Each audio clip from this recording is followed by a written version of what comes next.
అదే RTV app వార్తల్ని క్షణాల్లో చదివే అవకాశం ఉంటుంది. ఒక న్యూస్ పేపర్, ఒక టెలివిజన్ ఛానల్ మీ చేతుల్లో ఎప్పుడూ ఉంటాయి.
वाहिनी रक्षा वाहिनी रक्षा సంఘర్షణ నిలబడ్డారు. ఈ రోజు వాళ్ళు తుపాకులు కింద పడేస్తున్నారు. నార్త్ ఈస్ట్ కానీ, బెంగాల్ కానీ, కేరళ కానివ్వండి, కేరళలో ఒక 250 మంది స్వయంసేవకులు గనవేసేసుకొని గ్రౌండ్ ఉన్న కాలంగా చంపేశాం. అదొక కర్తవ్యంగా భావించి స్వయంసేవకులందరూ ఆ యొక్క సమర్పణ భావంతో పనిచేశారు. ఆర్ఎస్ఎస్ కోరికగా చాలా చోట్ల ఆక్రమణ జరిగినాయి, మంచి ఉండింది. అనేక చోట్ల అనేక రకాల దాడులు జరిగినాయి. అన్నిట్లలో కూడా రాష్ట్రీయ స్వయంసేవక సంఘ తన కర్తవ్యంగా భావించి సమాజంతో నిలబడింది. ఒక మంచి భారతదేశం యుద్ధం జరిగిన సమయంలో ఆర్మ్స్ అన్ని కూడా నోమాన్స్లో పడినప్పుడు మన సైన్యానికి ఆ యొక్క ఆయుధాల సామాగ్రి రావాలంటే 17 మంది స్వయంసేవకులు రెండు వైపులా కూడా హిందూ సమాజంలో చైతన్యం రావాలి. చదువుకున్న వాళ్ళ మధ్యలో రావద్దు, బైసా నగరం మధ్యలో రావద్దు, అన్ని గ్రామాల్లో రావాలి, అన్ని వర్గాల్లో రావాలి. అప్పుడు వస్తేనే ఈ దేశం రక్షించబడుతుంది. మధ్యలో మన సైన్యానికి ఆయుధాలు అందాలి కాబట్టి 17 మంది స్వయంసేవకులు కింద పాకుతూ వెళ్ళి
మొన్ననే విజయదశమి కార్యక్రమాలు జరిగినాయి. చాలా నగరాలలో సంచలన కార్యక్రమం జరుగుతుంది. ఒక చారిత్రాత్మకమైన రోజు. భైంసా నగరం యొక్క స్వయం సేవకులే, చుట్టూ గ్రామాల స్వయం సేవకులు ఎవరు లేరు. అట్లాంటి ఒక 1000 మంది స్వయం సేవకులు గణవేష్లో సుశిక్తులై అనుశాసనబద్ధంగా భైంసా పుర వీధులలో సంచలనం చేయడం అవుతుందో అది ఇక్కడ సమాజానికి ఒక విశ్వాసాన్ని కలిగించే దృశ్యం, మనందరి మనసులలో హృదయాల లోపల హర్షాన్ని కలిగించే దృశ్యం. వ్యక్తిగత జీవితంలో, మనందరి జీవితాల్లో కొన్ని గడియలు, కొన్ని సమయాలు చాలా విశేషమైనవి. ఈరోజు జరుగుతున్న ఈ కార్యక్రమం అత్యంత విశేషమైన కార్యక్రమం. కారణం ఏంటంటే మన జీవితంలో రాష్ట్రీయ స్వయం సేవక్ యొక్క 100 years యొక్క సెంటనరీ సెలబ్రేషన్స్లో, శతాబ్ది ఉత్సవంలో పాల్గొనడం అనేది ఒక విశేషమైన విషయం.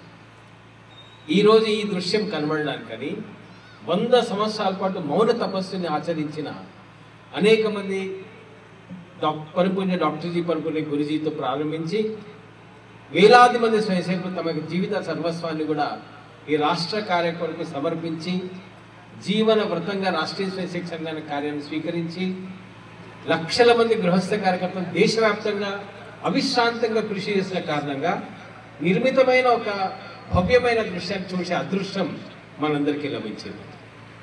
100 సంవత్సరాల పాటు ఇన్ని లక్షల మందికి ప్రేరణ కలిగించే సిద్ధాంతము, ఆలోచన ఎప్పుడైనా దైవీ సంకల్పంగా ఉంటుంది, సాత్వికమైనది ఉంటుంది, దైవీ గుణాలకు సంబంధించింది ఉంటుంది.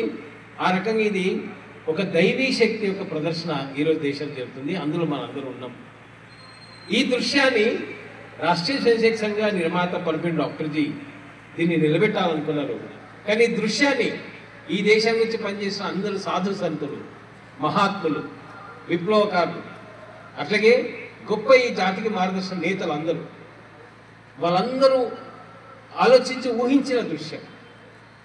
స్వామి వివేకానంద లాంటి తపస్వి 33-31 సంవత్సరాల లోపల ప్రపంచ వేదికపై నిలబడి యావత్ ప్రపంచ దృష్టిని ఆకర్షించిన స్వామి వివేకానందులు తన కళలని దేశముందు ఉంచుతున్న మాట అంటే, thousands of young men and women fight with the zeal of holiness, fortified with eternal faith in Lord, now to lies courage, will move over the length and breadth of this country అని ఊహించి చెప్పిన మాట, దృశ్యం అది.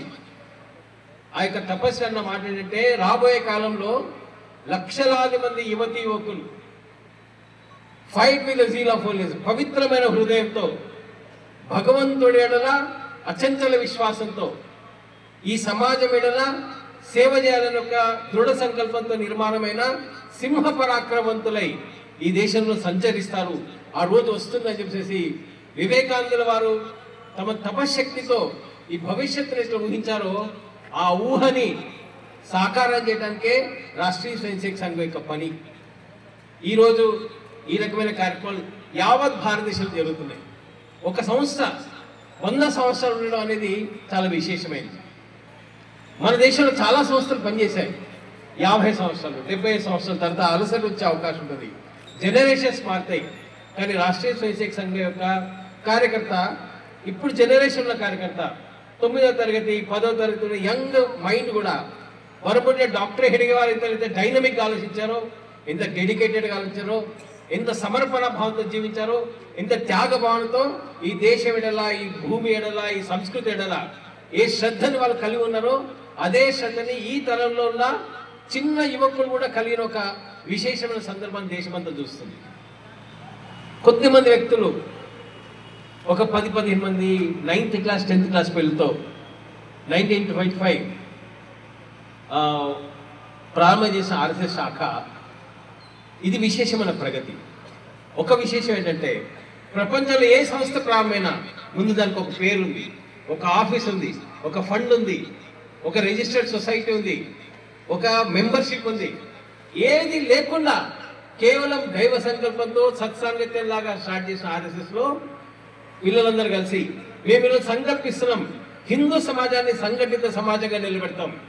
ఈ యొక్క దేశం భవిష్యత్తు ఉజ్వలంగా ఉండాలన్నా, ఈ దేశ యొక్క సంస్కృతి గొప్పగా ఉండాలన్నా, ప్రపంచానికి ఈ దేశం ఏదైనా జ్ఞానబోధ చేయాలన్నా సరే సుసంఘటిత హిందూ సమాజం నిలబడాలని ఒక విశ్వాసంతో ఈ రోజు నుండి ప్రారంభం చేస్తామని మనసులో సంకల్పం చేసి రాష్ట్రీయ స్వయం సంఘం ప్రారంభమైంది.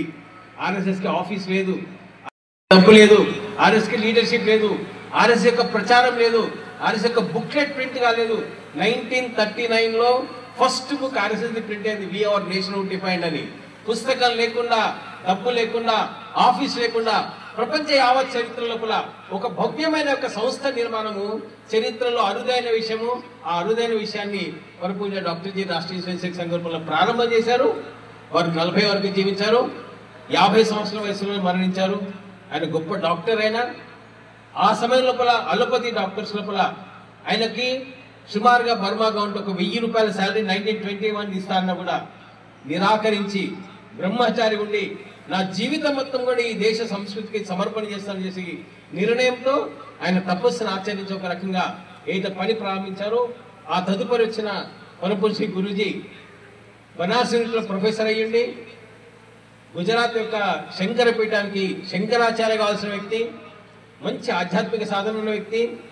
స్వామి వివేకానంద యొక్క రామకృష్ణ వంశ గురుబాయి దగ్గర సాధన చేసిన వ్యక్తి. అట్లాంటి ఒక సన్యాసి మనస్తత్వం ఉన్న వనపూర్షి గురూజీ శంకర పీఠాన్ని కూడా కాదని, ప్రొఫెసర్షిప్ ని కాదని బ్రహ్మచారిగా జీవించి 66 సంవత్సరాల పాటు వయసు వరకు వచ్చేసరికి ఈ దేశంలో 66 సంవత్సరాల పాటు భ్రమణ చేశారు. ఈ దేశాన్ని 66 సార్లు చుట్టిన మహాత్ముడు అని అంటే ఆయన వనపూర్షి గురూజీ. వాళ్ళిద్దరు తపస్సు కారణంగా, అనేక లక్షలాది మంది యొక్క ప్రేరణ కారణంగా, శ్రమ కారణంగా, కృషి కారణంగా ఈరోజు యావత్ భారతదేశంలో రాష్ట్రీయ స్వయం సంఘం విస్తరించింది. ఆర్ఎస్ఎస్ విస్తరించడం అంటే ఇది పొలిటికల్ పార్టీ విస్తరించడం కాదు, పవర్ పొలిటీషియన్స్ కాదు.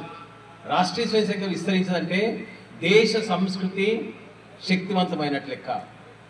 ఆర్ఎస్ఎస్ విస్తరణ అంటే దేశభక్తుల యొక్క ఒక గొప్ప లైన్ నిలబడ్డట్లు లెక్క.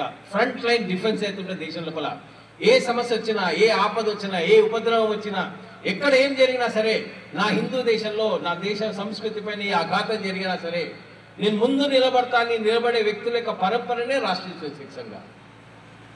కాబట్టి ఆ రకంగా విస్తరించిన ఆర్ఎస్ఎస్ ఈరోజు మనందరికీ సంతోషం.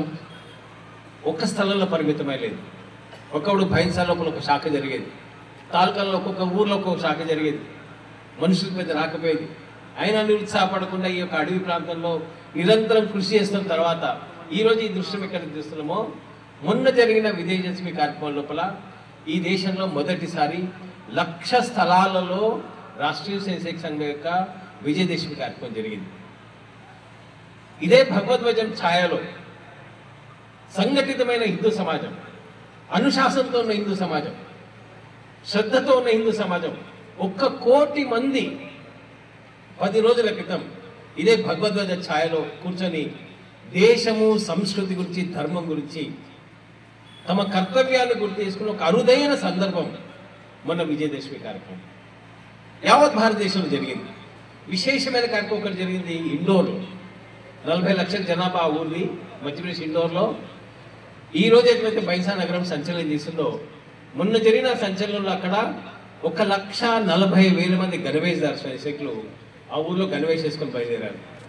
ఇండోర్ నగరంలో ఉన్న ప్రతి హిందూ కుటుంబంలోకి ఆర్ఎస్ఎస్ స్వయంసేవకు వెళ్ళిండో గణవేష్ చేసుకొని బయలుదేరాడు. అట్లాంటి భవ్యమైన మరిన్ని వీడియోస్ కోసం ఛానల్ ని సబ్స్క్రైబ్ చేయండి, లేటెస్ట్ అప్డేట్స్ కోసం వాట్సాప్ ఛానల్ ని ఫాలో చేయండి అండ్ లింక్ డిస్క్రిప్షన్ లో ఉంది.